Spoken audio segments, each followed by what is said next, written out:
Quatrième vérité, tout véritable parcours ministériel commence par travailler pour autrui et pas pour soi.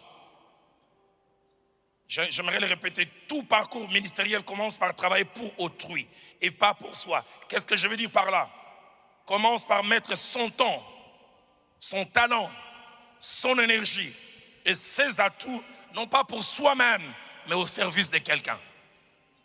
J'aimerais le répéter, ça commence par mettre son temps, son talent, son énergie et ses atouts, non pas pour soi, mais pour autrui, pour le ministère de quelqu'un. C'est lui ou celle qui fait ces choses attire 3 conséquences positives.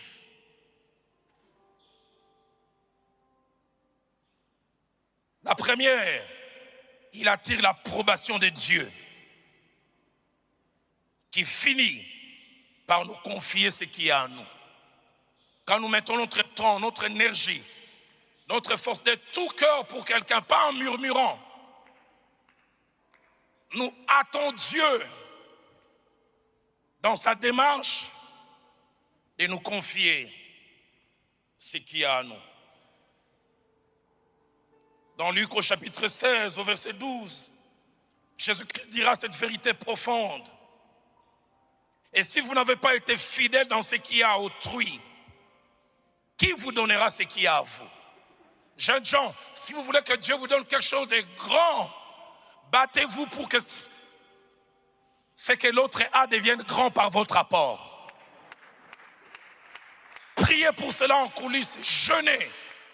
Faites la promotion de votre Père spirituel et vous verrez, le Dieu fidèle finira par vous donner. Je ne suis pas étonné que Dieu fasse pour Pasteur Ken et Pasteur Atoms. Ce n'est pas à cause d'un certain cœur que je peux avoir, c'est à cause de toute la fidélité dont ils ont fait montre. La version Alfred Kouane dit, qui vous confiera ce qui vous est destiné comme propriété personnelle si vous ne faites pas du bien à ce qui est destiné à quelqu'un d'autre? J'aimerais te dire, il y a des choses qui sont destinées à toi, mais que Dieu garde. Et il regarde comment tu gères ce qui est à autrui. Tu le fais avec négligence, en attendant notre plan d'engaille. La fidélité, la ponctualité, le respect, tu reportes cela quand tu auras ce qui est à toi. Mais tant que tu es dans ce qui est à l'autre, tu bâcles. Tu viens quand tu peux. Quand tu n'as pas à cœur, tu inventes des maladies.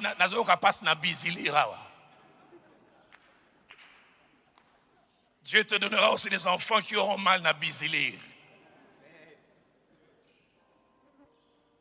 Deuxième chose que tu gagnes en faisant cela, tu gagnes en aptitude. Je ne regrette jamais ces 13 ans d'être assistant au pasteur. Je ne les regrette jamais. Jamais. Ça n'a pas été facile. Si je dis que je n'ai pas murmuré, c'est faux. Il y a des jours où j'ai murmuré. Il y a des jours où j'en avais assez. Je vous ai parlé une fois ici. Le pasteur Rémi, c'est mon jeune frère. 2 ans, cadet. Kali, il est de ma génération. Kali est devenu pasteur titulaire en 98. Rémi en 2001. Et moi toujours assistant.